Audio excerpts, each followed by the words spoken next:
হ্যাঁ, সবই বলবো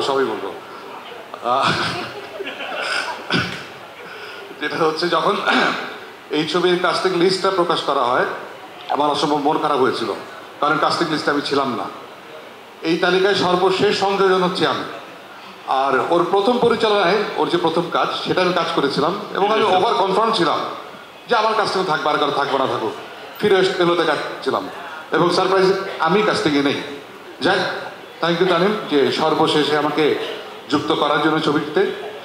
আর একটি বিষয় বলতে চাই এই ছবিটি সম্পর্কে যে আমাকে আন্দোলিত করেছে, সেটা হচ্ছে সময়ের যে বিষয়, যে 80 বা 90 দশকের যে বিষয়টি, যেটির সাথে জড়িয়ে রয়েছে আমার কৈশোর, সিনেমার সাথে জড়িয়ে রয়েছে আমার শৈশব। আমার জন্ম ময়মনসিংহ শহরে, মফস্বল শহরে। সেখানে সিনেমা হল ছিল, সিনেমা হল। এটি ছিল আমার দাদা। বছরের দিন না, অদ্ভুত, বছরের দুটি দিন আমি অপেক্ষা করে থাকতাম যে দুটি দিনে যে ফ্যামিলি নিয়ে সিনেমা দেখ, এবং এই ছবির গল্পটি পড়ে মনে হচ্ছে সেই দিনটি আমি ফিরে পেয়েছি এই স্ক্রিপ্টটা পড়ে, এবং মনে হচ্ছে আসলেই সেই উৎসবমুখর হোক। আর এই ছবিতে শুটিংয়ের এক্সপিরিয়েন্স আমার অসাধারণ।